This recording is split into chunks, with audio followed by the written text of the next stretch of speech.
मिलिए एन से। ये अक्सर www.shoppingcart.com से शॉपिंग करती है। उसने अपना ईमेल आईडी, पता और क्रेडिट कार्ड की डिटेल जैसी इंफॉर्मेशन वेबसाइट पर सेव की है, ताकि वो बिना किसी झंझट के आसानी से और जल्दी से शॉपिंग कर सके। जरूरत की सारी इंफॉर्मेशन सर्वर में स्टोर्ड है। एक दिन एन को एक ईमेल मिलता है जिसमें बताया जाता है कि उसे shoppingcart.com से एक स्पेशल डिस्काउंट वाउचर मिल सकता है। इसके लिए उसे कूपन कोड चाहिए होगा, जिसके लिए उसे shoppingcart.com अकाउंट के क्रेडेंशियल्स भरने को कहा जाता है। ये सब उसे बिल्कुल भी अजीब नहीं लगता, क्योंकि वो सोचती है कि ये बस एक अकाउंट वेरिफिकेशन स्टेप है। उसने कभी नहीं सोचा होगा कि उसके सामने कौन सी मुसीबत आने वाली है। उसके पैरों तले की जमीन खिसक गई जब एक बहुत बड़ी अमाउंट उसके अकाउंट से डेबिट हो गई। आपको क्या लगता है कि ये कैसे हुआ? जी हाँ, उसे जो ईमेल मिला था वो फेक था। एन के shoppingcart.com वाले अकाउंट ने unauthorised third party access witness किया। इस तरह के अटैक को साइबर अटैक कहा जाता है और इसे करने वाले को हैकर कहते हैं। क्या एन इस ईमेल से बच सकती थी? साइबर सिक्योरिटी की मदद से वो ऐसा कर सकती थी। साइबर सिक्योरिटी में ऐसी टेक्निक्स शामिल हैं जो इस डिजिटल कंपोनेंट्स, नेटवर्क्स, डेटा और कंप्यूटर सिस्टम्स को अनऑथोराइज्ड डिजिटल एक्सेस से सुरक्षित रखने में मदद करती है। साइबर सिक्योरिटी को इम्प्लीमेंट करने के कई तरीके हैं। ये बस इस बात पर डिपेंड करता है कि आप किस तरह के नेटवर्क से जुड़े हैं और आपको किस तरह के साइबर अटैक हो सकते हैं। तो चलिए अलग अलग तरह के साइबर अटैक्स के बारे में जानते हैं जिनका सामना एन को करना पड़ सकता था। सबसे कॉमन साइबर अटैक्स में से एक मैलवेयर अटैक है, जैसे ट्रोजन, एडवेयर और स्पाईवेयर वगैरह।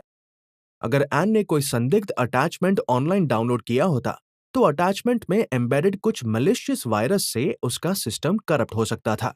अगला है फिशिंग अटैक। इस तरह के साइबर अटैक का शिकार एन हुई थी। यहाँ हैकर आमतौर पर धोखाधड़ी वाली ईमेल भेजते हैं जो ऐसे लगते हैं जैसे किसी लेजिटिमेट सोर्स से आ रहे हों। ये अटैक मैलवेयर इंस्टॉल करने या क्रेडिट कार्ड की जानकारी और लॉगिन क्रेडेंशियल्स जैसे सेंसिटिव डेटा चुराने के लिए किया जाता है। अगला हमला है man in the middle attack.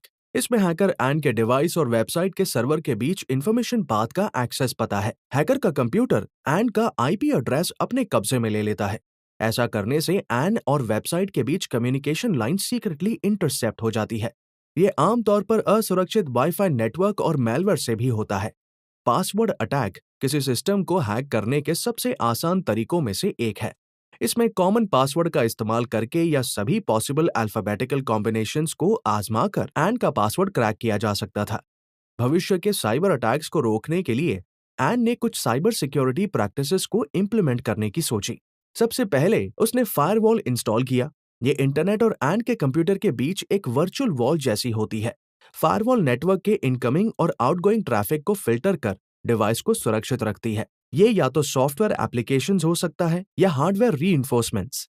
दूसरा, एन ने हनी पॉट्स लागू किया। जिस तरह फूल मधुमक्खियों को अट्रैक्ट करते हैं, उसी तरह हमलावरों यानी अटैकर्स को अट्रैक्ट करने के लिए डमी कंप्यूटर सिस्टम, जिन्हें हनी पॉट्स कहा जाता है, का इस्तेमाल किया जाता है। इन सिस्टम्स को कमजोर दिखाया गया है ताकि अटैकर्स को धोखा हो। इससे ये असली सिस्टम को सेफ रख पाता है। इनके अलावा उसने unique alpha numeric password, antivirus software का इस्तेमाल करने का भी फैसला लिया और अननोन सेंडर्स के मेल को अवॉइड करना शुरू कर दिया। तो ये थी एन की कहानी। साइबर अटैक्स सिर्फ व्यक्तियों तक ही सीमित नहीं है, बल्कि ये पब्लिक और प्राइवेट ऑर्गेनाइजेशंस को भी निशाना बनाते हैं। ऐसे जगहों पर किए जाने वाले साइबर अटैक्स ज्यादा खतरनाक होते हैं और इनसे भारी नुकसान होता है।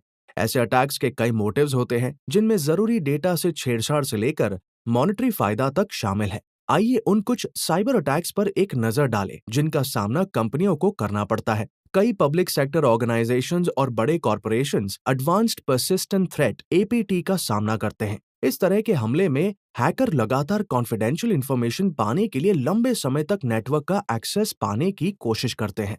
कंपनियां सेवा से इनकार यानी डिनायल ऑफ सर्विस अटैक का भी सामना करते हैं। इसमें नेटवर्क ट्रैफिक से भर जाता है, जिस वजह से लेजिटिमेट सर्विस की रिक्वेस्ट्स अनअटेंडेड रह जाती है। इसका एक type distributed denial of service DDoS attack है। इसमें अटैक को शुरू करने के लिए कई सिस्टम का इस्तेमाल किया जाता है। जब कोई हैकर डेटाबेस ड्रिवन वेबसाइट में स्टैंडर्ड एसक्यूएल क्वेरी में हेरफेर करता है, तो इसे एसक्यूएल इंजेक्शन अटैक के रूप में जाना जाता है। ऐसा करने पर हैकर्स डेटाबेस से टेबल्स को देख, एडिट और डिलीट कर सकते हैं। ढेर सारे साइबर अटैक के बीच कई नेटवर्क और सर्वर वाले ऑर्गेनाइजेशंस के लिए पूरी सिक्योरिटी एंश्योर करना असल में एक चुनौती है।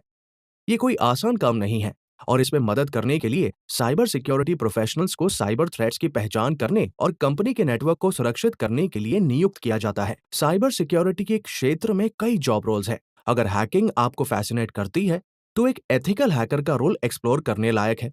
ऐसे प्रोफेशनल्स नेटवर्क की कमजोरियों का फायदा उठाने की कोशिश करते हैं, जैसे एक हैकर करता है, लेकिन सिर्फ उन कमजोरियों की पहचान करने और असल साइबर अटैक से प्रोटेक्शन के लिए उनको रिजॉल्व करने की कोशिश करते हैं। लेकिन अगर आप मजबूत सिक्योरिटी स्ट्रक्चर्स को डिजाइन करना चाहते हैं तो सिक्योरिटी आर्किटेक्ट का रोल ज्यादा सही है। एक chief information security officer CISCO enterprise security में एक क्रूशियल रोल निभाता है और उसे किसी ऑर्गेनाइजेशन में जानकारी की ओवरऑल सेफ्टी की जिम्मेदारी सौंपी जाती है। तो यहाँ आपके लिए एक सवाल है, दिए गए ऑप्शंस में से साइबर अटैक के उस टाइप की पहचान करें जिसमें हैकर्स का सिस्टम क्लाइंट के IP एड्रेस पर कब्जा कर लेता है। A.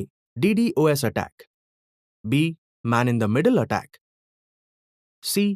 Phishing attack, D. Password attack.